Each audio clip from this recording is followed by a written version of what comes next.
Hello student, आप सब कैसे हो? How are you?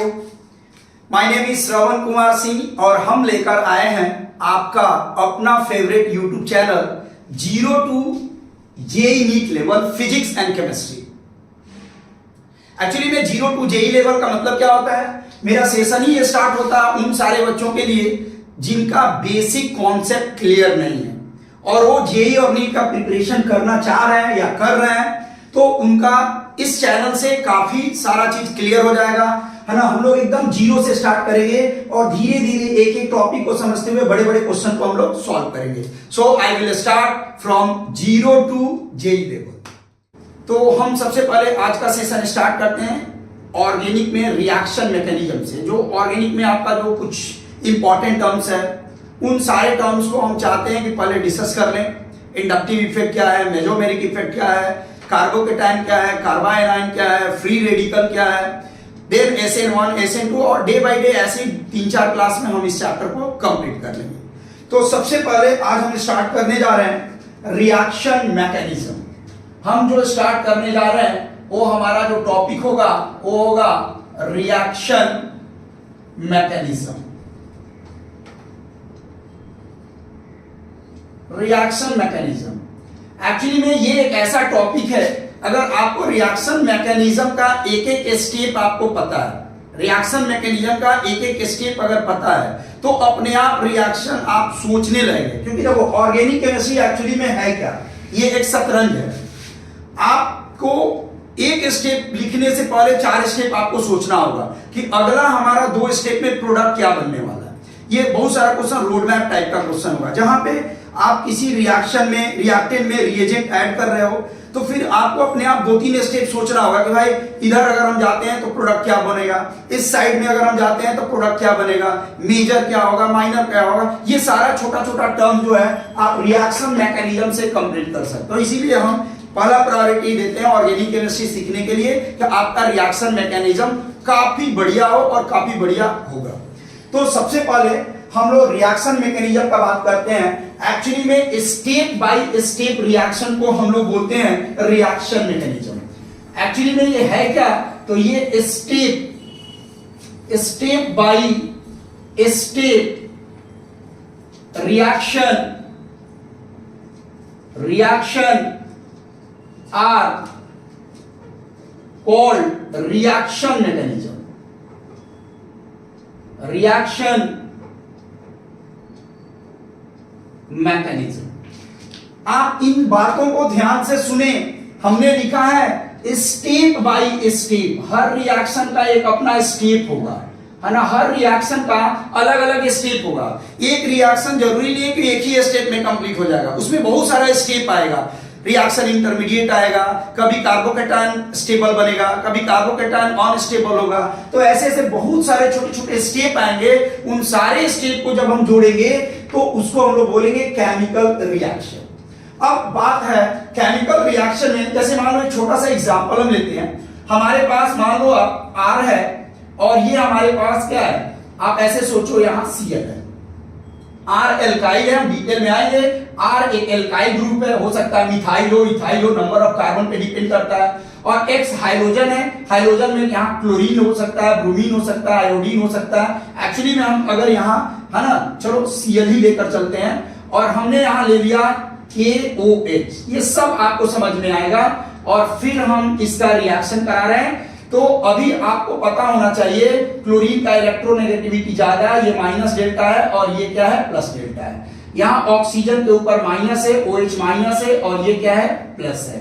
तो निश्चित तौर पे आप धीरे धीरे इस बात को समझ लेंगे कि ये रिएक्शन हो कैसे रहा। ये नेगेटिव पार्ट कहां जाएगा, पॉजिटिव पार्ट पे जाएगा। ये वाला पार्ट यहां से यहां जाएगा और फाइनली आपका जो प्रोडक्ट बनेगा KOH बनेगा, प्लस यहाँ पे ROH बनेगा और यहाँ पे K और Cl बनेगा। ये हमारा सबस्ट्रेट है,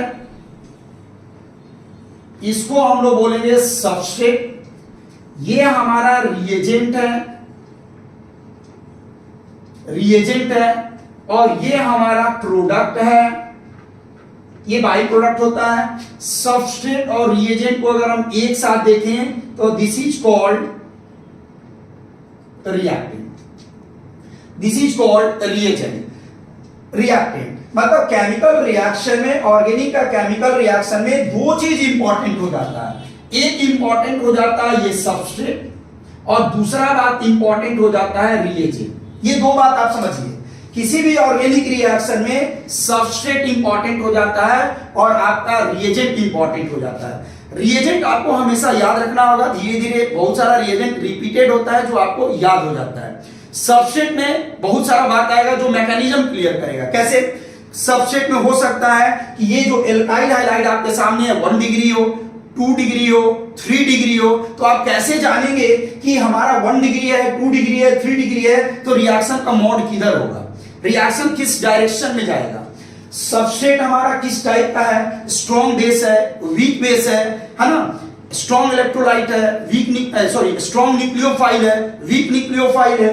तो ये डिपेंड करता है सबस्ट्रेट पे भी रिएक्शन का नेचर क्या होता है, डिपेंड करता है। तो ये सारा छोटा छोटा बात हम लोग स्टार्ट करेंगे, आपको समझ में भी आएगा। एक और छोटा सा बात हम आपको यहाँ डिस्कस करते हैं। हमने बोला डिग्री ऑफ कार्बन भी इंपॉर्टेंट है। एक छोटा सा एग्जांपल लेते हैं, फिर हम अपने नेक्स्ट टॉपिक पे आएंगे। जब ये सारा बात हो रहा है, एकदम बेसिक से हम बात कर रहे हैं, 0 to JEE लेवल की बात कर रहे हैं, तो ये भी बात आना चाहिए, और ये आगे भी कई बार ये सारा बात हम डिस्कस करेंगे। जैसे मान लो मेरे को समझना है डिग्री ऑफ कार्बन समझना है, तो डिग्री ऑफ कार्बन क्या है? तो डिग्री ऑफ कार्बन एक्चुअली में कनेक्टिविटी ऑफ कार्बन है। अगर इस कार्बन का बात करें, इस कार्बन का बात करें, ये कितने कार्बन से कनेक्ट है? तो ये 1 डिग्री है। ये कार्बन सिर्फ एक कार्बन से कनेक्ट है, इसलिए 1 डिग्री है। अगर इस कार्बन का बात करें कि ये कार्बन खुद कितने कार्बन से कनेक्ट है, यहां कनेक्ट है, यहां भी कनेक्ट है, और एक यहां कनेक्ट है, मतलब ये कार्बन खुद 3 कार्बन से कनेक्ट है, so it is called 3 degree. आप इस कार्बन का बात करें, ये कार्बन कितने कार्बन से कनेक्ट है? सिर्फ एक कार्बन से कनेक्टेड है, तो ये 1 डिग्री है। ये कार्बन एक ही कार्बन से कनेक्टेड है, तो 1 डिग्री है। ये कार्बन सिर्फ एक कार्बन से कनेक्टेड है, तो 1 डिग्री है। जरा इस कार्बन की बात किया जाए, ये कार्बन कितने कार्बन से कनेक्टेड है?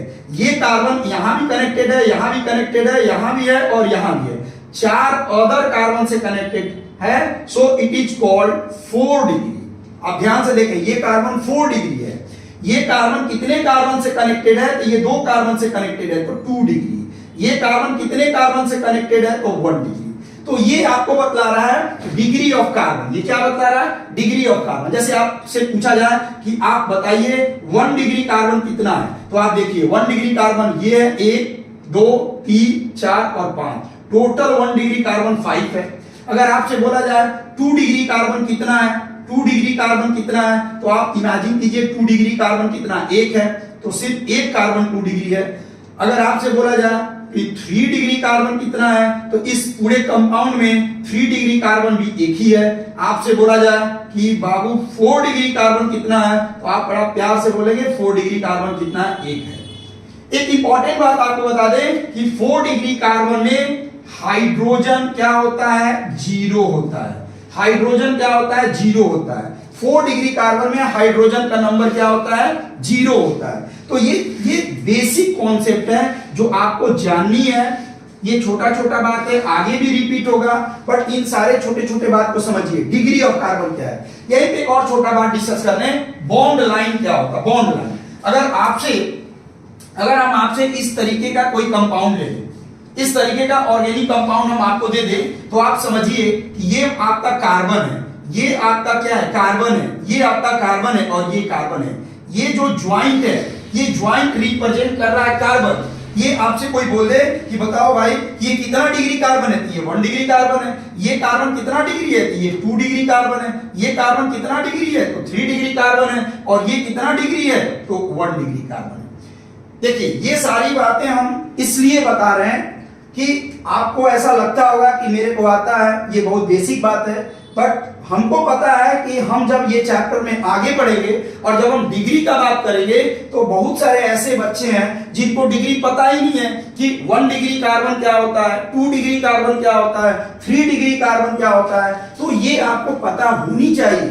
आज से पता होनी चाहिए कि डिग्री ऑफ कार्बन क्या है, क्योंकि ऑर्गेनिक का मैक्सिमम रिएक्शन जो है वो डिग्री से हम लोग कंट्रोल करेंगे, डिग्री से हम लोग उसकी स्टेबिलिटी को फाइंड आउट करेंगे, डिग्री ऑफ कार्बन से हम लोग उसका इंटरमीडिएट की स्टेबिलिटी देखेंगे। सो ये छोटी छोटी बातें हैं, इनको आप जरूर समझिए, ठीक है। तो this is called degree of carbon. अब हम आते हैं अपने नेक्स्ट पार्ट पे। एक्चुअली में मेरा जो मेन मोटो है रिएक्शन मैकेनिज्म है। रिएक्शन मैकेनिज्म में ये भी छोटा छोटा बात सामने आ सकता है, लेकिन अब हम समझते हैं अपने एक्चुअल रिएक्शन के बारे में कि हमारा रिएक्शन क्या होता है, रिएक्शन में इंटरमीडिएट क्या क्या होता है, रिएक्शन में हमारा जो इंपॉर्टेंट कुछ टर्म्स हैं उन सारे टर्म्स को हम लोग किस तरीके से स्टडी करेंगे। तो ये सारी बातें को हम लोग एक एक करके देखेंगे। खैर, अब आते हैं रिएक्शन मैकेनिज्म पे। ये रिएक्शन मैकेनिज्म में कुछ इंपॉर्टेंट टर्म्स है और उन सारे रिएक्शन के इंपॉर्टेंट टर्म्स को हमको डिस्कस करना एक एक करके। तो टॉपिक डालते हैं some important terms, some important terms in reaction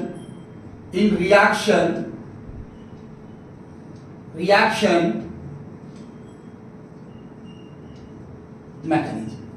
Some important terms in reaction mechanism.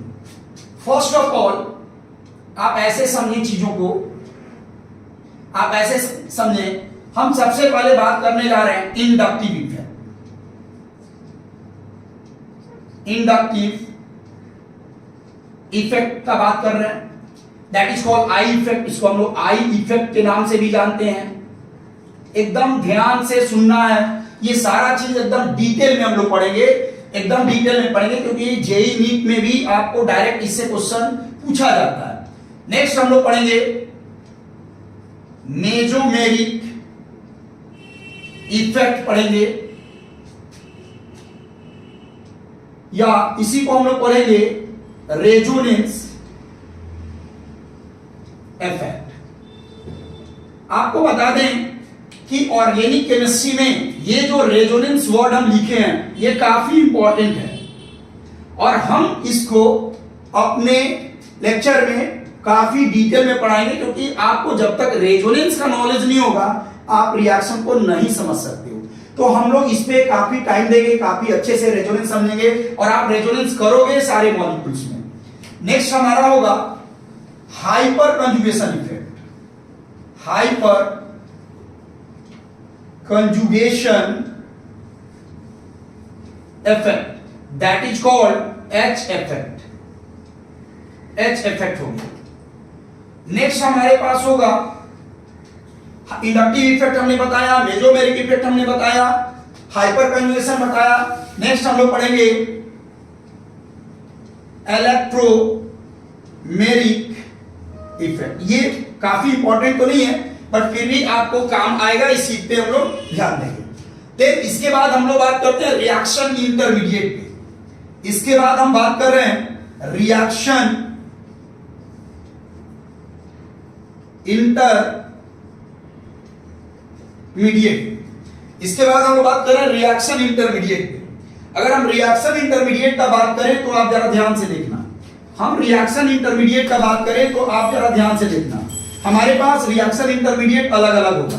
जैसे हमारे पास रिएक्शन इंटरमीडिएट में सबसे पहला जो रिएक्शन इंटरमीडिएट होगा, हमारे पास जो पहला रिएक्शन इंटरमीडिएट होगा, रिएक्शन इंटरमीडिएट होता क्या आपको पता चलेगा, रिएक्शन के बीच में जो बनने वाला मॉलिक्यूल्स होगा that is called reaction intermediate.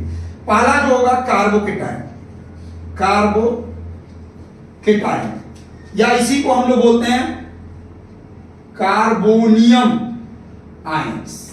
Carbonium ions, carbocation होता क्या है बाबू, तो कार्बन के ऊपर प्लस चार्ज जो होगा उसी को बोलेंगे कार्बोकेटायन। नेक्स्ट हमारे पास होगा कार्बोकेटायन के बाद होगा कार्बा एनायन। नेक्स्ट होगा हमारे पास कार्बा एनायन, मतलब कार्बन के ऊपर क्या होगा, नेगेटिव चार्ज होगा। देन हम लोग पढ़ेंगे free radical. Free radical, radical means carbon having क्या, free electron, single electron, that is called free radical. Then हम लोग पढ़ेंगे कार्बीन्स, कार्बीन्स पढ़ेंगे। कार्बीन्स क्या होता है जी, तो कार्बीन्स में ये होगा CH2 और इसके पास 2 इलेक्ट्रॉन होगा, दिस इज कॉल्ड कार्बीन्स, है ना। ये भी बात हम लोग अच्छे से देखेंगे कार्बीन क्या होता है। उसके बाद हमारा होगा नाइट्रीन, हमारा क्या होगा, नाइट्रीन्स, ये हमारा हो जाएगा नाइट्रीन्स। नाइट्रीन्स में हम लोग देखेंगे नाइट्रोजन है लोन पेयर के साथ, इस तरीके से देखेंगे। इसके बाद हमारे पास 2 और इंपॉर्टेंट टर्म्स होगा, 2 और इंपॉर्टेंट टर्म्स होगा जिसको हम लोग बोलेंगे, रिएजेंट,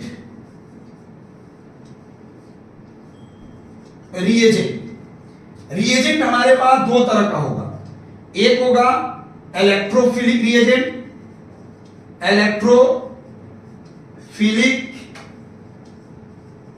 रिएजेंट बोलेंगे, और दूसरा हम लोग बोलेंगे न्यूक्लियोफिलिक रिएजेंट बोलेंगे, that is called nucleophile and that is called electrophile, that is called nucleophile and that is called electrophile. तो ये हमारे पास रिएजेंट होता है। ये सारी बातें हमारे पास इंपॉर्टेंट हैं, इन पे हमको फोकस करना है। तो आप जरा ध्यान से देखो, ये सारा टर्म्स हमको 3-4 जो भी लेक्चर लगे, हम कोशिश कर रहे हैं कि कम लेक्चर में ये सारा टॉपिक हमारा कवर हो जाए, और हम गारंटी के साथ आपको ये बात बताना चाह रहे हैं कि अगर आपको ये कॉन्सेप्ट क्लियर हो जाए, अगर इन सारे टॉपिक से आप क्वेश्चन बनाने लायक अगर आप बन जाते हैं, तो मेरा मानना है कि आपका ऑर्गेनिक काफी बेहतर होगा। आप ऑर्गेनिक में रिएक्शन को अपने आप समझ सकते हैं, रिएक्शन को एक एक करके अपने स्टेप को आगे बढ़ सकते हैं। ये सारा काफी इंपॉर्टेंट टर्म्स है। हम एक एक करके स्टार्ट करेंगे। इंडक्टिव इफेक्ट पहले स्टार्ट करेंगे, what is the inductive effect, इसमें बहुत सारा क्वेश्चन हम लोग बनाएंगे। फिर मेसोमेरिक इफेक्ट पढ़ेंगे, और हम बताते हैं इसमें सबसे इंपॉर्टेंट है रेजोनेंस इफेक्ट। हम आपका एक क्लास रेजोनेंस पे रखेंगे, क्योंकि रेजोनेंस अगर आपको समझ में आ गया तो आगे जो हम एल्काइल हैलाइड पढ़ेंगे, एल्डिहाइड पढ़ेंगे, कीटोन पढ़ेंगे, अल्कोहल पढ़ेंगे, जो भी चैप्टर पढ़ेंगे ऑर्गेनिक में, वो एकदम आसान हो जाएगा। रिएक्शन आपको समझ में आएगा, आप किसी भी रिएक्शन का मैकेनिज्म आसानी से समझ सकते हैं। तो हम स्टार्ट करने जा रहे हैं इंडक्टिव इफेक्ट।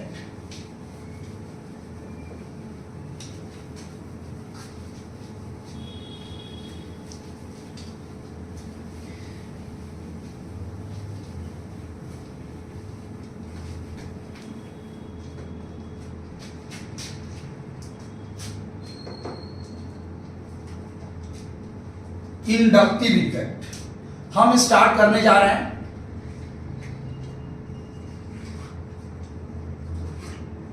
इंडक्टिव इफेक्ट हम स्टार्ट करने जा रहे हैं। इंडक्टिव इफेक्ट हम लोग स्टार्ट करने जा रहे हैं। इंडक्टिव इफेक्ट क्या होता है? इंडक्टिव इफेक्ट एक्चुअली में होता क्या है समझिए। इंडक्टिव इफेक्ट का मतलब क्या होता है? इंडक्टिव इफेक्ट में टू अट्रैक्ट इलेक्ट्रॉन और to repel electron in a covalent bond. Covalent bond आप ऐसे लिख सकते हैं, टू अट्रैक्ट इलेक्ट्रॉन और to repel electron in a covalent bond, in a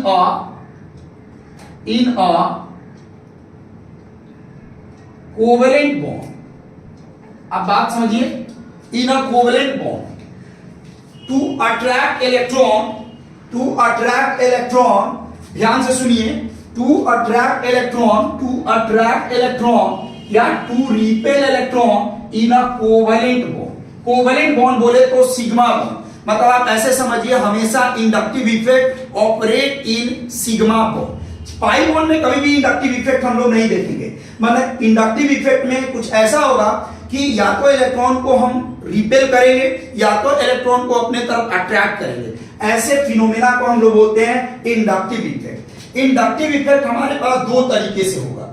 ये जो आई इफेक्ट होगा ये हमारे पास दो तरीके से होगा, एक होगा प्लस आई इफेक्ट और एक होगा माइनस आई इफेक्ट। आप ऐसे समझे, ये होगा प्लस आई इफेक्ट और ये होगा माइनस आई इफेक्ट। अब प्लस आई और माइनस आई की अगर हम बात करें तो आप जरा समझें, प्लस आई का मतलब क्या होगा, टू रिपेल इलेक्ट्रॉन। ये क्या करेगा, रिपेल इलेक्ट्रॉन, ये इलेक्ट्रॉन को अपने से दूर भगाएगा। जबकि ये क्या करेगा, ये क्या करने वाला, ये क्या करने वाला, टू अट्रैक्ट इलेक्ट्रॉन। ये क्या करेगा, अट्रैक्ट इलेक्ट्रॉन। इसके थ्रू इलेक्ट्रॉन को दूर भगाया जाएगा और इसके थ्रू इलेक्ट्रॉन को अपने तरफ खींचा जाएगा। इस पूरे प्रोसेस को हम लोग बोलते हैं इंडक्टिव इफेक्ट। आपको बता दें ये एक परमानेंट इफेक्ट है जो किसी भी सिग्मा बॉन्ड में, सिग्मा कोवलेंट बॉन्ड में ऑपरेट होता है। अब हम एग्जांपल आपको बताते हैं कि इंडक्टिव इफेक्ट को आप कैसे समझेंगे कि प्लस आई हो रहा कि माइनस आई हो रहा, इलेक्ट्रॉन अट्रैक्ट हो रहा कि इलेक्ट्रॉन रिपेल हो रहा। देखिए इंडक्टिव इफेक्ट समझने के लिए हमको इलेक्ट्रोनेगेटिविटी का यूज करना पड़ेगा। इलेक्ट्रोनेगेटिविटी भी हम आपको बताएंगे, बट अभी आप समझें ये एक कार्बन है और कार्बन से अटैच कोई एटम और ग्रुप है। ये कोई भी एटम और ग्रुप हो सकता है, एक्स वाई जेड कुछ भी हो सकता है। अब आप जरा सोचो, आपके पास ये कार्बन है और कार्बन से अटैच कोई एटम है। हमने ये बात मान लिया कि electronegativity of carbon is less than electronegativity of Z. आप इस बात को समझिए, हमने ये मान लिया कि electronegativity of carbon is less than electronegativity of Z. अगर बाबू जेड का कार्बन का इलेक्ट्रोनेगेटिविटी कम है क्या जेड के इलेक्ट्रोनेगेटिविटी से, तो आपको ये ध्यान रखना होगा कि जिसका इलेक्ट्रोनेगेटिविटी ज्यादा होता है वो इलेक्ट्रॉन को अपने तरफ खींचता है। जैसे आपको हम यहां थोड़ा रिप्रेजेंट कर रहे हैं, समझा रहे हैं, इस चीज को समझिए। अगर मान लीजिए कि हमारे पास H है और हमारे पास क्या है, Cl, ऐसे समझिए। तो हाइड्रोजन का electronegativity of hydrogen is less than electronegativity of क्या हो रहा, क्लोरीन। तो इस बॉन्ड में ये जो सिग्मा बॉन्ड आप देख रहे हैं, ये जो सिग्मा बॉन्ड आप देख रहे हैं, इस सिग्मा बॉन्ड में दो इलेक्ट्रॉन का शेयरिंग है। इस सिग्मा बॉन्ड में दो इलेक्ट्रॉन का शेयरिंग है। एक इलेक्ट्रॉन क्लोरीन का है तो हाइड्रोजन का भी अपना एक इलेक्ट्रॉन है। और जब दो इलेक्ट्रॉन का शेयरिंग है और क्लोरीन का इलेक्ट्रोनेगेटिविटी ज्यादा है तो निश्चित तौर पे क्लोरीन डोमिनेंट होगा और क्लोरीन हमेशा हाइड्रोजन के इलेक्ट्रॉन को अपने तरफ अट्रैक्ट करेगा। जब अट्रैक्ट करेगा तो इसके ऊपर होगा माइनस डेल्टा और इसके ऊपर होगा प्लस डेल्टा। एक्चुअली में माइनस और प्लस डेल्टा का मतलब क्या हुआ, पार्शियल नेगेटिव चार्ज है, पार्शियल पॉजिटिव चार्ज है। इसका मतलब अगर हम ऐसे समझे कि एग्जांपल के तौर पे कि पूरा फैमिली एक साथ है, सब लोग एक ही थाली में खा रहा है, एक ही किचन में पूरे साथ में परिवार में रह रहा है, लेकिन जैसे अपने अपने कमरे में जाता है एक दूसरे का बुराई करना शुरू कर देता है। तो उसी तरह का आप समझो कि मतलब चीजों को समझना है कि हम साथ साथ हैं बट एक दूसरे का बुराई कर रहे हैं। जो कमजोर होता है उस पर हम हावी हो जाते हैं।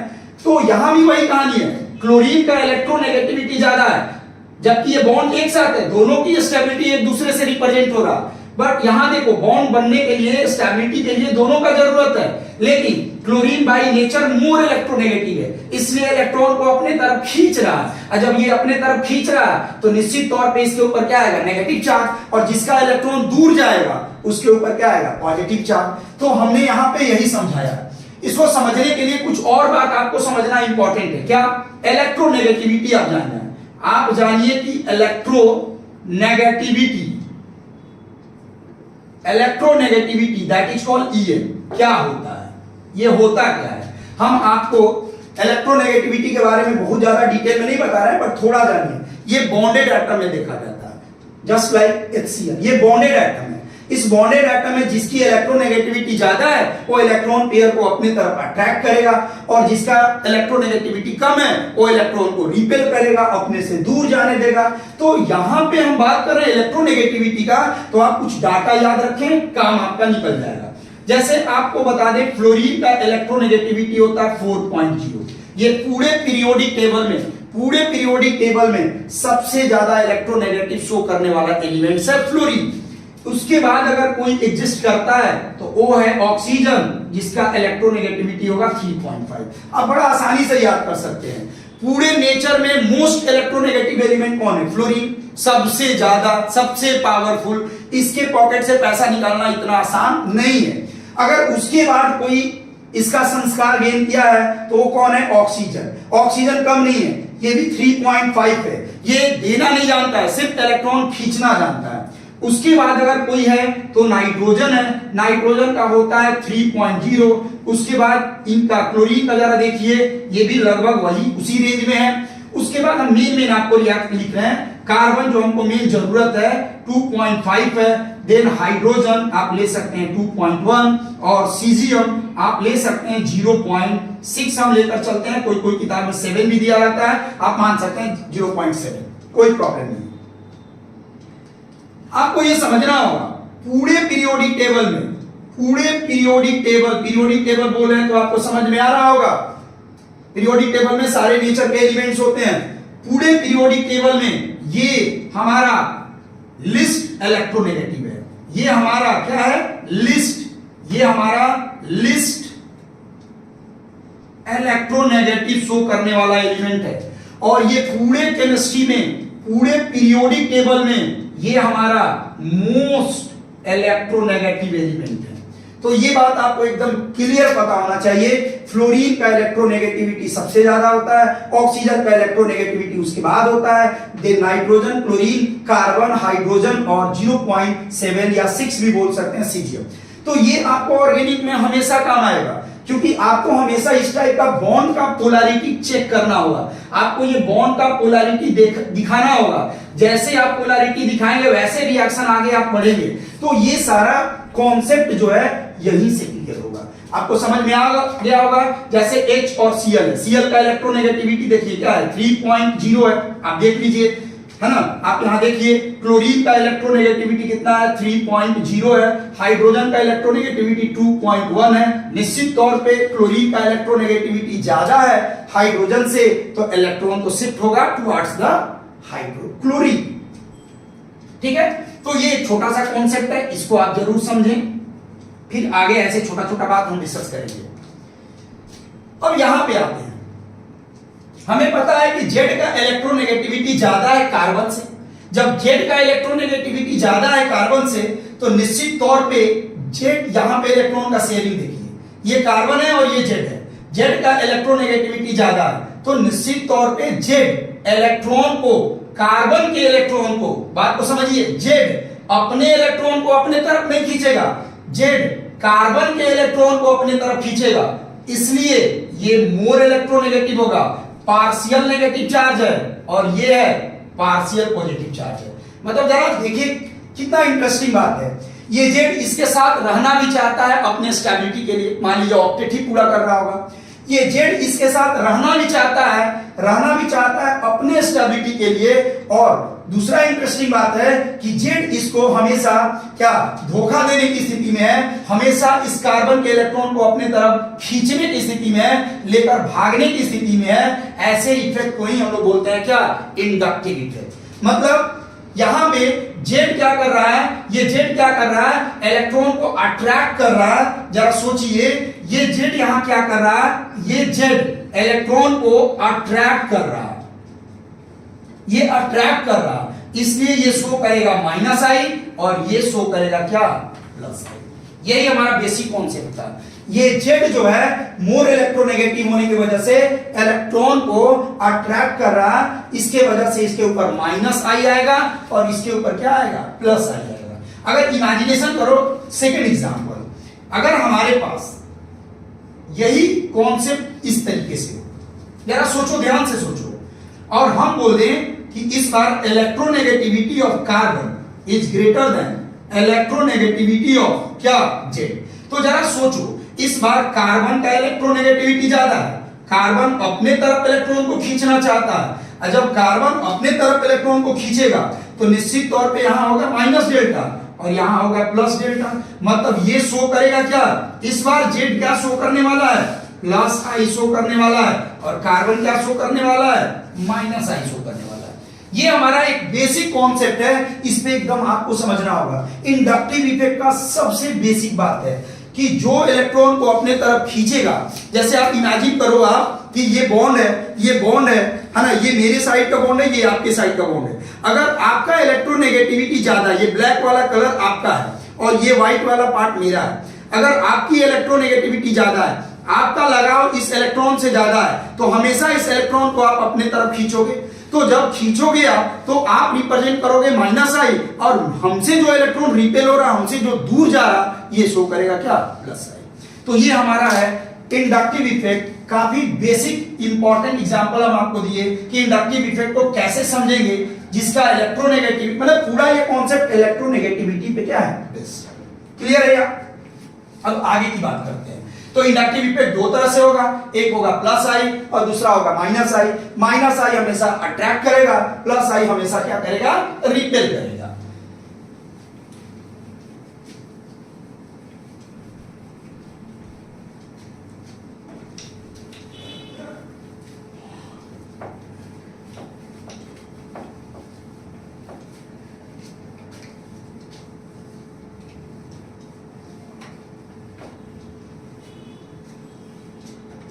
अब नेक्स्ट पॉइंट पे आते हैं, inductive effect.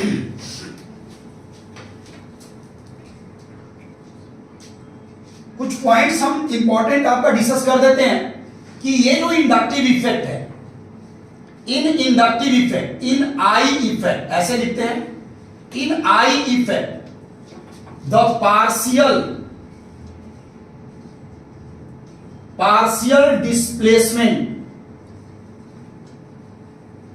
Partial displacement of sigma electron. ये एक इंपॉर्टेंट बात है। आप इंडक्टिव इफेक्ट में क्या देखेंगे कि पार्शियल डिस्प्लेसमेंट होता है। क्या होता है जी, partial displacement of sigma electron होता है। सिग्मा इलेक्ट्रॉन का पार्शियल डिस्प्लेसमेंट होता है। दूसरा बात, इंडक्टिव इफेक्ट, हम दूसरा बात लिखते हैं कि inductive effect for hydrogen, I effect for hydrogen atom is considered as zero. ये भी एक इंपॉर्टेंट बात आ गया, इस बात पे भी आपको ध्यान देना है। ये जो हाइड्रोजन एटम है, इस हाइड्रोजन एटम का इंडक्टिव इफेक्ट क्या होने जा रहा है, हमने क्या मान लिया है, जीरो। हाइड्रोजन का इंडक्टिव इफेक्ट हमने क्या मान लिया है, जीरो मान लिया है। कैसे हम जीरो मान रहे हैं, इस बात को समझिए। तो देखिए, अगर हमारे पास मान लीजिए ये है हमारे पास CH3, ये हमारे पास CH3 है और ये हमारे पास हाइड्रोजन है, तो हम हाइड्रोजन का इंडक्टिव इफेक्ट, यहां पे हाइड्रोजन का इंडक्टिव इफेक्ट हम क्या ले रहे हैं, जीरो ले रहे हैं, जबकि हाइड्रोजन का भी एक इलेक्ट्रॉन का शेयरिंग है। एक्चुअली ये होता क्या है, होता ऐसा है कि अगर हम कार्बन और हाइड्रोजन का इलेक्ट्रोनेगेटिविटी का बात करें, है ना, बस हम ऐसे ही आपको एग्जांपल दे रहे हैं समझने के लिए। हाइड्रोजन और कार्बन का हम इलेक्ट्रोनेगेटिविटी का डिफरेंस देखना चाहते हैं, तो आपको अभी जस्ट हम लिखवाए हैं, हाइड्रोजन का इलेक्ट्रोनेगेटिविटी होता है 2.1 और कार्बन का इलेक्ट्रोनेगेटिविटी होता है 2.5। अगर आप यहां देखते हैं कि डिफरेंस इन इलेक्ट्रोनेगेटिविटी क्या है, यहां पे अगर आप जानना चाहते हैं कि डिफरेंस इन इलेक्ट्रोनेगेटिविटी क्या है, तो 2.5 माइनस 2.1 ये कितना हो जाएगा, 0.4। और हम केमिकल बॉन्डिंग में ये बात बताया है कि कार्बन अगर किसी एटम का इलेक्ट्रोनेगेटिविटी 0.4 और उससे कम हो जाए, तो ये पोलर होने के बावजूद भी ये मॉलिक्यूल कैसा हो जाएगा, नॉन पोलर हो जाएगा, क्योंकि इलेक्ट्रोनेगेटिविटी का डिफरेंस का जो डाटा है वो 0.4 और उससे जब कम होता है तो हम लोग कंसीडर कर लेते हैं कि molecule overall behave as a non polar. इसीलिए एल्केन जो होता है हमारा नॉन पोलर की तरह बिहेव करता है। तो खैर हम इस टॉपिक को साइड करते हैं, आपको बस ये बात जानना है, हाइड्रोजन का इंडक्टिव इफेक्ट हम लोग क्या करते हैं, जीरो मानते हैं, क्योंकि इसके वजह से किसी भी तरह का फोर्स ऑफ अट्रैक्शन नहीं हो पाता है। जब ये इलेक्ट्रॉन को ना अट्रैक्ट कर पाएगा तो ना प्लस आई शो करेगा ना माइनस आई शो करेगा। नेक्स्ट हमारे पास है जो तीसरा बात है, हमारा जो इंपॉर्टेंट बात है कि inductive effect I effect only operate in sigma bond, only operate in sigma bond, only operate in sigma bond, not in pi bond, not in pi bond. अब ये जरा ध्यान से देखिए, हमने क्या बोला, हमने ये बात बताया, यहां हाइड्रोजन का इंडक्टिव इफेक्ट हम 0 ले लिए, अब ध्यान रखिएगा। हमने क्या बोला कि I effect operate in only sigma bond, ये पाई बॉन्ड में ऑपरेट नहीं होगा, सिर्फ सिग्मा बॉन्ड में हम लोग देखेंगे, पाई बॉन्ड में इंडक्टिव इफेक्ट हम कभी नहीं देखेंगे। इस बात पे आप एकदम ध्यान दें, इंडक्टिव इफेक्ट कभी भी हम लोग है ना पाई बॉन्ड में नहीं देखेंगे, जब भी देखेंगे कहां देखेंगे, सिग्मा बॉन्ड में देखेंगे। और हम एक एक एग्जांपल आपको दिखा रहे हैं, जरा ध्यान से देखिएगा। अगर हमारे पास CH3 और Cl है, जरा सोचिए, अगर हमारे पास CH3 और Cl है तो Cl का इलेक्ट्रोनेगेटिविटी आपको पता है कितना होता है, 3.0, और कार्बन का इलेक्ट्रोनेगेटिविटी कितना होता है, 2.5। तो यहां पे जरा देखिए, यहां पे जरा आप देखिए, कार्बन से क्लोरीन का इलेक्ट्रोनेगेटिविटी ज्यादा है, जब ये ज्यादा है तो इलेक्ट्रॉन को अट्रैक्ट कर रहा है, जब अट्रैक्ट कर रहा है तो इसके ऊपर माइनस डेल्टा आ रहा, इसके ऊपर प्लस डेल्टा आ रहा, तो जब ये अपने तरफ अट्रैक्ट कर रहा, इसलिए ये क्या शो करेगा, माइनस आई, और ये क्या शो करेगा, प्लस आई। अगर और भी एग्जांपल हमारे पास है, और भी एग्जांपल है, हम यहां ले ले CH3 और यहां ले ले हम OH, जरा देखिए OH, आपको पता है ऑक्सीजन का इलेक्ट्रोनेगेटिविटी कितना है, ऑक्सीजन का इलेक्ट्रोनेगेटिविटी है 3.5, और कार्बन का इलेक्ट्रोनेगेटिविटी कितना होता है जी, 2.5। कार्बन का एक्चुअल इलेक्ट्रोनेगेटिविटी कितना होता है, 2.5। निश्चित तौर पे आप ये समझिए आप कि हाइड्रोजन ऑक्सीजन का इलेक्ट्रोनेगेटिविटी ज्यादा है, जब ये खींचेगा तो इसके वजह से यहां क्या होगा, माइनस आई, और इसके ऊपर क्या आएगा, प्लस आई। मतलब ये मिथाइल आपको क्या शो कर रहा है, पॉजिटिव इंडक्टिव इफेक्ट, और ऑक्सीजन OH क्या रिप्रेजेंट कर रहा है, नेगेटिव इंडक्टिव इफेक्ट। तो इस तरीके से हम लोग एक एक बात को समझ सकते हैं। और भी हमारे पास एग्जांपल हो सकता है, जैसे आप ऐसा एग्जांपल ले लो, आप ये एग्जांपल ले लो, CH3 और ये CH और ये क्या है, CH2। देखो अब आपको सारा बात समझ में आएगा, CH3 CH और ये है CH2। अब इसको समझने के लिए आपको सबसे पहले क्या जानना होगा, आपको सबसे पहले जानना होगा कि हाइब्रिडाइजेशन समझना होगा। देखिए बाबू, इस कार्बन का हाइब्रिडाइजेशन क्या है, sp3 है, इस कार्बन का हाइब्रिडाइजेशन sp2 है, इस कार्बन का हाइब्रिडाइजेशन sp2 है। अब कैसे आप समझोगे, तो हम फिर से यहां पे साइड में आपको बता रहे हैं, एक्चुअली में हाइब्रिडाइजेशन होता क्या है। एक्चुअली में hybridisation of carbon,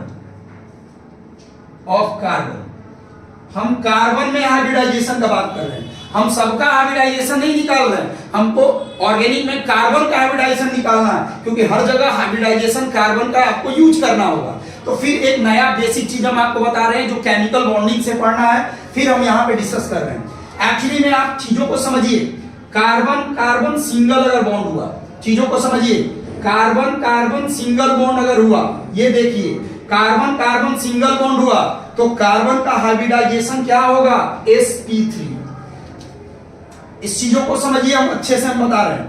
carbon carbon अगर डबल बॉन्ड हुआ, कार्बन कार्बन डबल बॉन्ड हुआ तो कार्बन का हाइब्रिडाइजेशन यहां हो जाएगा sp2 हो जाएगा। कार्बन कार्बन अगर ट्रिपल बॉन्ड हुआ तो आप कार्बन का हाइब्रिडाइजेशन क्या बताएंगे, sp बताएंगे। ये जरा देखिए, ये काफी इंपॉर्टेंट बात हम बता रहे हैं। अगर कार्बन कार्बन सिंगल बॉन्ड है तो sp3 होगा, कार्बन कार्बन डबल बॉन्ड है sp2 होगा, कार्बन कार्बन ट्रिपल बॉन्ड है तो आपको हाइब्रिडाइजेशन sp मान के चलना होगा। अब यहां एक और इंपॉर्टेंट बात जानिए, क्या आपको क्या समझना है, sp का इलेक्ट्रोनेगेटिविटी ज्यादा होगा sp2 से, और sp3 का इलेक्ट्रोनेगेटिविटी कम होगा, ऐसे समझिए। This is the order of electronegativity है। यही बात इंपॉर्टेंट है इस पूरे चैप्टर को समझने के लिए। इवन हम बोले कि पूरे ऑर्गेनिक केमिस्ट्री को समझने के लिए ये भी बात सबसे इंपॉर्टेंट है। ये सबसे ज्यादा इंपॉर्टेंट है, छोटा छोटा बात बड़ा बात होगा। क्या? Carbon carbon single bond sp3, carbon carbon double bond sp2, carbon carbon triple bond sp का इलेक्ट्रोनेगेटिविटी ज्यादा है, sp2 का कम है, sp3 का इलेक्ट्रोनेगेटिविटी और कम है। हम कैसे पता करें कि इलेक्ट्रोनेगेटिविटी किसका ज्यादा है और किसका कम है? तो इलेक्ट्रोनेगेटिविटी पता करने के लिए आपको जानना होगा, ये बात आपको फिर से हम अलग बता रहे हैं, इस चीज को समझिए।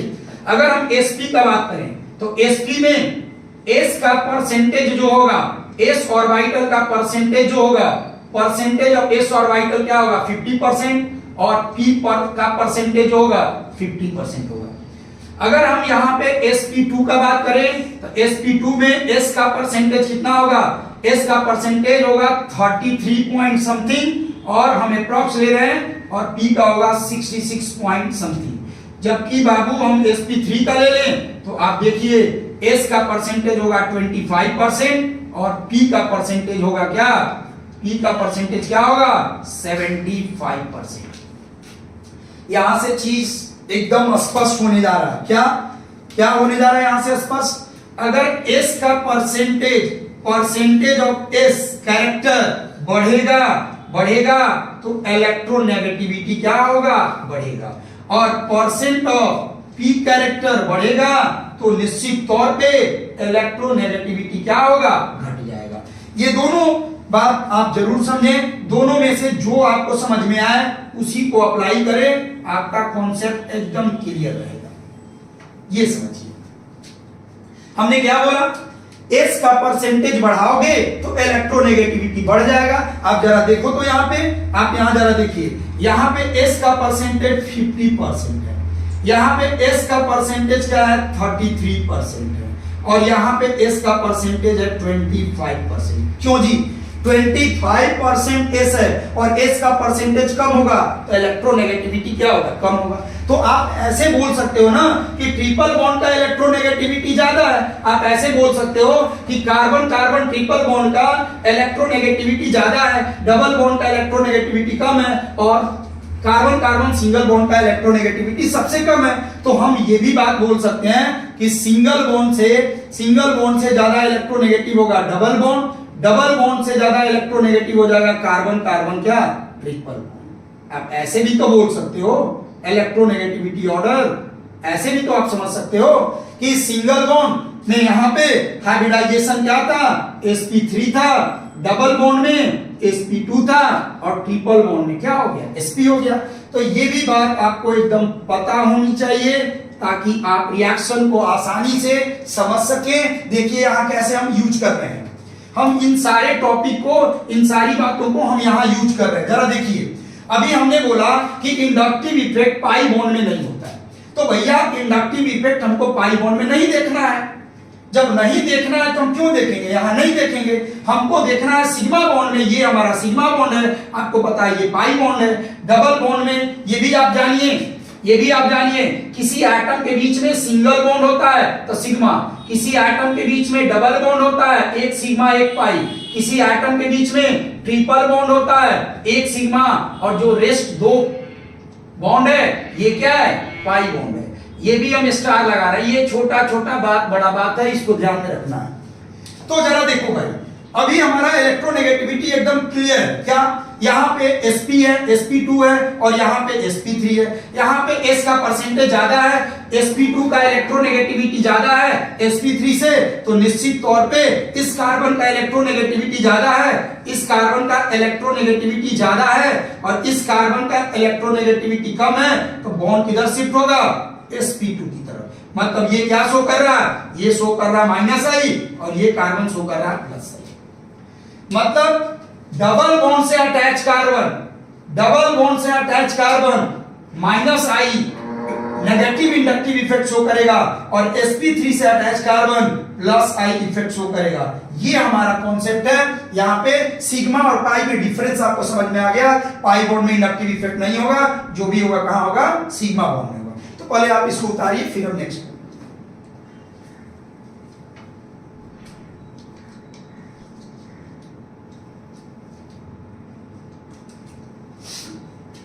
ठीक है,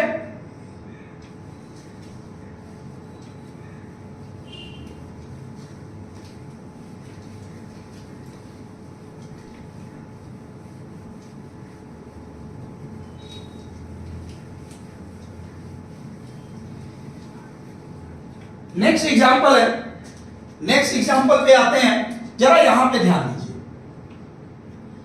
ये हमारे पास बेंजीन रिंग है, ये सारा बेस्ट एग्जांपल है, ये सारे एग्जांपल कभी ना कभी कॉम्पिटिटिव एग्जाम में आपसे पूछा गया है। ये CS3 है। आप इनमें अगर इंडक्टिव इफेक्ट देखना चाहते हैं तो इंडक्टिव इफेक्ट इस रिंग के अंदर तो नहीं होगा, लेकिन यहां पे इस कार्बन का हाइब्रिडाइजेशन sp2 है और इस कार्बन का हाइब्रिडाइजेशन sp3 है। देखिए ये कार्बन डबल बॉन्ड से अटैच है, ये कार्बन सिंगल बॉन्ड से अटैच है, तो निश्चित तौर पे इसका इलेक्ट्रोनेगेटिविटी sp2 कार्बन का इलेक्ट्रोनेगेटिविटी ज्यादा है और sp3 का इलेक्ट्रोनेगेटिविटी कम है, तो ये जो है ये बेंजीन जो है वाला कार्बन माइनस आई शो करेगा और ये वाला कार्बन क्या शो करेगा, प्लस आई शो करेगा। तो इस तरीके से ये सारा एग्जांपल है, इन सारे एग्जांपल पे आपको ध्यान देना होगा। नेक्स्ट पे आते हैं, नेक्स्ट पे आते हैं, ये रिंग है और इस रिंग में ऑक्सीजन है, OH है। अब जरा देखिए यहां पे ऑक्सीजन का electronegativity of oxygen is greater than electronegativity of carbon. वो भी कौन सा carbon, sp2 carbon. sp2 carbon से sp2 हाइब्रिडाइज कार्बन से ऑक्सीजन का इलेक्ट्रोनेगेटिविटी ज्यादा है, इसलिए ये क्या शो करेगा, माइनस, और ये क्या शो करेगा, प्लस आई शो करेगा।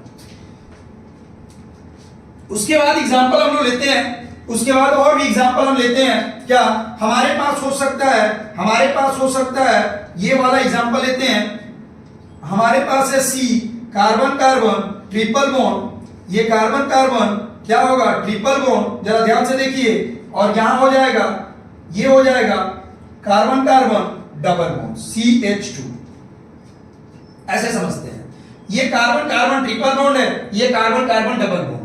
अभी तो आप देखिए कार्बन कार्बन ट्रिपल बॉन्ड का हाइब्रिडाइजेशन होगा sp, carbon carbon double bond का हाइब्रिडाइजेशन होगा sp2, है ना, यहां भी sp2 है, यहां भी sp है। अभी हमने बताया कि इंडक्टिव इफेक्ट कभी भी आपको डबल बॉन्ड और ट्रिपल बॉन्ड में ऑब्जर्व नहीं करना, क्योंकि पाई बॉन्ड में इंडक्टिव इफेक्ट नहीं देखेंगे हम। इंडक्टिव इफेक्ट को कहां देखेंगे, सिग्मा बॉन्ड में देखेंगे। अब यहां कैसे पता चलेगा, तो भैया इलेक्ट्रोनेगेटिविटी का डिफरेंस चेक करो। इलेक्ट्रोनेगेटिविटी का डिफरेंस जिसका ज्यादा होगा उसका इलेक्ट्रोनेगेटिविटी ज्यादा होगा। अभी हमने बताया sp का इलेक्ट्रोनेगेटिविटी क्या होता है, ज्यादा होता है। इसका इलेक्ट्रोनेगेटिविटी क्या है, इसके रिस्पेक्ट में कम होता है। तो निश्चित तौर पे इलेक्ट्रॉन ट्रिपल बॉन्ड की तरफ शिफ्ट होगा। ट्रिपल बॉन्ड वाला कार्बन माइनस आई शो करेगा और डबल बॉन्ड वाला कार्बन प्लस आई शो करेगा। तो ये सारा बेसिक डिफरेंस है जो आपको जानना है, और इसी तरीके से आगे भी हम लोग एक एक करके बात करेंगे। एक और छोटा सा एग्जांपल ले लो, एक और छोटा सा एग्जांपल आप ले लो, CH2O माइनस का बात करते हैं। आप जरा देखो, किसी एटम पे नेगेटिव चार्ज होता है, एटम का साइज बड़ा हो जाता है। जब बड़ा हो जाएगा तो निश्चित तौर पे यहाँ पे कार्बन का इलेक्ट्रोनेगेटिविटी इसके तुलना में बढ़ जाएगा और ये शो करेगा माइनस आई और ये शो करेगा क्या, प्लस आई। तो ये बेसिक एग्जांपल्स हैं। हम जो बताया आपको, क्या हमने बताया कि inductive effect only operate in कहां, pi bond, sorry only operate in sigma bond. Pi bond में इंडक्टिव इफेक्ट ऑपरेट नहीं होगा। नेक्स्ट टॉपिक पे आते हैं। नेक्स्ट बात हमारा है कि इंडक्टिव इफेक्ट डिपेंड करता है डिस्टेंस पे। ये भी बात है। इंडक्टिव इफेक्ट एक और बात बोलता है। इंडक्टिव इफेक्ट का एक और कंडीशन है। क्या कंडीशन है? इंडक्टिव इफेक्ट बोलता है कि अगर आपको देखना है किसी मॉलिक्यूल में तो आपको डिस्टेंस का भी ध्यान रखना होगा। डिस्टेंस का क्या ध्यान रखना होगा? इंडक्टिव इफेक्ट लिखेंगे आई इफेक्ट डिपेंड अपॉन क्या, डिस्टेंस। ये डिस्टेंस पे डिपेंड करता है। ये बोलता है कि अगर डिस्टेंस बढ़ाओगे तो हमारा जो इफेक्ट है वो क्या होगा, कम होते जाएगा। मतलब I effect inversely proportional to distance. अगर आप डिस्टेंस बढ़ाते हो तो इंडक्टिव इफेक्ट का वैल्यू क्या होते जाएगा, कम होते जाएगा। इंडक्टिव इफेक्ट का वैल्यू क्या होते जाएगा, कम होते जाएगा। इंडक्टिव इफेक्ट का वैल्यू कम होते जाएगा। अगर हम बात करें इस कार्बन का, कार्बन ये भी कार्बन है, ये भी कार्बन है, ये भी कार्बन है, ये भी कार्बन है, और हम बोलते हैं यहां पे जेड है। इस बात को समझिए, ये कार्बन का चैन है और इस चैन से अटैच कोई अदर एटम और ग्रुप है। कार्बन के अलावा कोई भी एटम, Cl हो सकता है, Br हो सकता है, कुछ भी हो सकता है। हमने ये इमेजिनेशन कर लिया है कि electronegativity of carbon is less than electronegativity of क्या, जेड। हमने ये बात ऑलरेडी तय कर लिया कि जेड का इलेक्ट्रोनेगेटिविटी ज्यादा है कार्बन से, तो निश्चित तौर पे जेड क्या करेगा, इलेक्ट्रॉन को अपने तरफ खींचेगा। जब ये इलेक्ट्रॉन को अपने तरफ खींचेगा तो आपको पता है कि इसके ऊपर क्या आएगा, माइनस डेल्टा आएगा, इसके ऊपर माइनस डेल्टा आएगा। और जब इसके ऊपर माइनस डेल्टा आएगा, क्यों आएगा, क्योंकि इस कार्बन के इलेक्ट्रॉन का यहां डिमांड किया गया है, तो बेचारे कार्बन के ऊपर एक प्लस डेल्टा आएगा। लेकिन जब कार्बन के ऊपर एक प्लस डेल्टा आएगा तो ये कार्बन अपने चार्ज को कम करने के लिए, बगल वाले पड़ोसी से डिमांड करेगा। जब अपने चार्ज को कम करने के लिए बगल वाले से डिमांड करेगा, तब बगल वाला के ऊपर पार्शियल पॉजिटिव 2 आएगा। उसके बाद ये अपना चार्ज खत्म करने के लिए बगल वाले से मांगेगा, इस तरह से +3 डेल्टा होगा, और फाइनली यहां पे हमको 0 डेल्टा मिलेगा, यहां 0 डेल्टा होगा। मतलब हम ये बोल सकते हैं कि जैसे जैसे यहां से इस जेड से जैसे जैसे दूर जा रहे हैं, इंडक्टिव इफेक्ट का वैल्यू क्या होते जा रहा, कम होते जा रहा। मतलब हम एक लाइन यहां लिख सकते हैं कि आफ्टर 3 और 4 कार्बन, आफ्टर 3 और 4 carbon, I effect is considered as 0. I effect is considered as 0.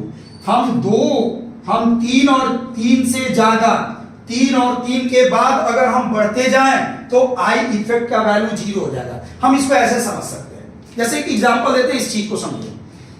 अगर आप ऐसे समझिए कि आपके रिलेटिव में, माने ऐसे समझिए आपके मामा के घर में कोई बच्चा डॉक्टर बन जाता है, कोई बच्चा जेई क्वालिफाई कर जाता है, तो उसका इफेक्ट आपके फैमिली में आपके ऊपर कितना पड़ेगा। आप ऐसे समझिए, फिर से हम बोलते हैं, आपके मामा के फैमिली में अगर कोई बच्चा जेई क्वालिफाई कर जाए या नीट क्वालिफाई कर जाए, तो उसका इफेक्ट आपके फैमिली में क्या पड़ेगा, बहुत कम पड़ेगा। लेकिन अगर आपके मामा के घर में कोई बच्चा जेई क्वालिफाई कर जाए, नीट क्वालिफाई कर जाए, यूपीएससी एग्जाम क्वालिफाई कर जाए, तो आपके ऊपर, आपके फैमिली में क्या इफेक्ट पड़ेगा, ये आप समझ सकते हो। मेरे कहने का मतलब ये है कि इंडक्टिव इफेक्ट डिपेंड करता है डिस्टेंस पे। अगर आपके रिश्तेदार में काफी दूर अगर कोई इंसिडेंट होता है तो उसका इफेक्ट आपके लेवल पे कम पड़ता है। हमने बोला अगर जेड का इलेक्ट्रोनेगेटिविटी ज्यादा है, जेड ज्यादा इस कार्बन को परेशान कर रहा है, तो ज्यादा परेशानी किसको झेलना है, इस कार्बन को झेलना है। ये धमकी किसको झेलना है, कार्बन को झेलना है। इसका इफेक्ट, इस कार्बन का इफेक्ट यहां कम होते जाएगा। जैसे जैसे दूर जाएंगे ये इफेक्ट क्या होता है, कम हो जाता है। तो हमने यही बात आपको समझाया कि इंडक्टिव इफेक्ट डिपेंड करता है डिस्टेंस पे। बाबू डिस्टेंस बढ़ाते जाओगे तो इंडक्टिव इफेक्ट का वैल्यू क्या होते जाएगा, कम होते जाएगा। तो इंडक्टिव इफेक्ट का वैल्यू क्या हो जाएगा, कम हो जाएगा। तो हम कुछ एग्जांपल के थ्रू इसका हम लोग बात करते हैं। एक और इंपॉर्टेंट बात ले लेते हैं, एक और इंपॉर्टेंट बात कर लेते हैं। अगला इंपॉर्टेंट बात है कि inductive effect, I effect of alkyl group,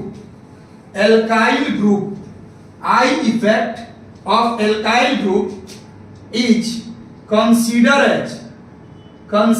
as क्या, प्लस I इफेक्ट।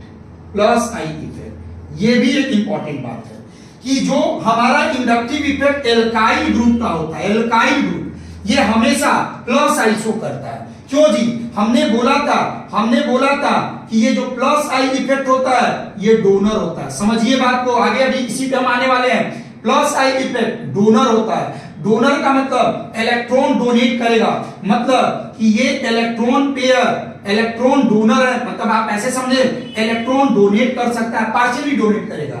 और माइनस आई इफेक्ट क्या करेगा? एक्सेप्टर है। ये इलेक्ट्रॉन डोनेट करेगा, ये इलेक्ट्रॉन को अपने तरफ खींचेगा, तो निश्चित तौर पे हमारा जो एल्काइल है आर है ये डोनर है, इसीलिए ये आर हमारा क्या शो करेगा? प्लस आई इफेक्ट शो करेगा। तो ये छोटा सा इंफॉर्मेशन था इंडक्टिव इफेक्ट के बारे में। क्या है? इंडक्टिव इफेक्ट हाइड्रोजन का 0 होता है। इंडक्टिव इफेक्ट क्या होता है? ओनली सिग्मा बॉन्ड में ऑपरेट होता है। इंडक्टिव इफेक्ट जो होता है पाई बॉन्ड में ऑपरेट नहीं होता है। इंडक्टिव इफेक्ट डिस्टेंस पे डिपेंड करता है। अगर आप डिस्टेंस बढ़ाओगे तो इंडक्टिव इफेक्ट का वैल्यू कम हो जाएगा। और सबसे इंपॉर्टेंट बात कि इंडक्टिव इफेक्ट में जो प्लस आई होता है वो डोनर होता है, माइनस आई होता है वो एक्सेप्टर होता है, और लास्ट एल्काइल को हम लोग हमेशा कंसीडर करेंगे as a plus I effect. अब ये सारी बातें आपको समझ में आ गई होंगी। अब हमको ये समझाना है प्लस आई का ऑर्डर क्या होगा और माइनस आई का ऑर्डर क्या होगा, क्योंकि उससे भी रिलेटेड कुछ क्वेश्चन होगा, तो हम लोग कैसे फाइंड आउट करेंगे। तो कुछ ऑर्डर है that is minus I effect का जो ऑर्डर होगा, माइनस आई इफेक्ट का जो ऑर्डर होगा उसमें कुछ एग्जाम्पल है। OR2 plus is greater then NR3 plus, उससे कम हो जाएगा NO2 प्लस, उससे कम हो जाएगा CN। आप देखिए कार्बन साइनाइड CN, उससे कम हो जाएगा COO माइनस। इस तरह से हमारा क्या हो गया? OR2 NR3, देन हो जाएगा क्या? NO2, उसके बाद हमारा हो जाएगा क्या? CN हो जाएगा, COOH हो गया। फिर एल्डिहाइड ग्रुप हम ले सकते हैं, उसके बाद हम लोग क्या ले सकते हैं? एल्डिहाइड ग्रुप ले सकते हैं। देन हम लोग क्या ले सकते हैं? फ्लोरीन को भी हम लोग ले सकते हैं, है ना, फ्लोरीन को भी हम लोग ले सकते हैं। उसके बाद हम लोग ले सकते हैं क्या? और OH ले सकते हैं, यहां पे आ जाते हैं OH ले सकते हैं, है ना, OH हो जाएगा। फिर हमारा हो जाएगा क्या? बेंजीन भी हम लोग ले सकते हैं लास्ट में। ऐसे ऑर्डर बहुत सारा जाएगा, ये आप दिमाग में डाल दें। लास्ट हमारे पास प्लस आई का भी ऑर्डर है। प्लस आई का ऑर्डर अगर आप निकालेंगे तो इसमें हो जाएगा O के ऊपर माइनस हो जाएगा, उसके बाद हो जाएगा क्या? COO माइनस हो जाएगा। उसी तरीके से हमारा, है ना, 3 डिग्री 2 डिग्री 1 डिग्री हमारा ये हो जाएगा 3 डिग्री, है ना। उसके बाद हो जाएगा हमारे पास 2 डिग्री हो जाएगा, है ना, हमारे पास फिर 1 डिग्री हो जाएगा, 1 डिग्री हो जाएगा, है ना। इसी टाइप से हम लोग आगे बढ़ते जाएंगे, है ना। फिर हमारे पास B ड्यूटेरियम हो जाएगा। तो this is the order of क्या? Inductive effect. हम प्लस आई का ऑर्डर निकाल सकते हैं, माइनस आई का ऑर्डर निकाल सकते हैं। तो ये सारा हमारा ऑर्डर का, है ना, प्लस आई और माइनस आई का ऑर्डर, इसमें हम बहुत सारा क्वेश्चन देखेंगे। तो अब आज हमारा यही कंप्लीट होता है। नेक्स्ट क्लास में, नेक्स्ट जो हमारा वीडियो होगा उसमें इंडक्टिव इफेक्ट का यूज कहां करना है, how to use inductive effect to solve the क्या प्रॉब्लम। हमने बोला कि इंडक्टिव इफेक्ट को हमने पढ़ लिया कि इंडक्टिव इफेक्ट होता क्या है। इंडक्टिव इफेक्ट में हमने बताया इलेक्ट्रोनेगेटिविटी का डिफरेंस इंपॉर्टेंट है। हमने बताया inductive effect for hydrogen is consider as 0। Alkyl के लिए इंडक्टिव इफेक्ट हमने बोला पॉजिटिव होता है, प्लस आई होता है। इंडक्टिव इफेक्ट हमने बोला सिग्मा बॉन्ड में ऑपरेट होता है, पाई बॉन्ड में ऑपरेट नहीं होता है।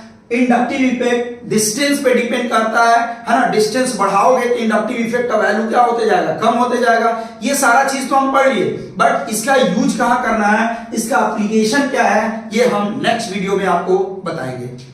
तो आज के लिए यहीं तक रखते हैं। Thank you.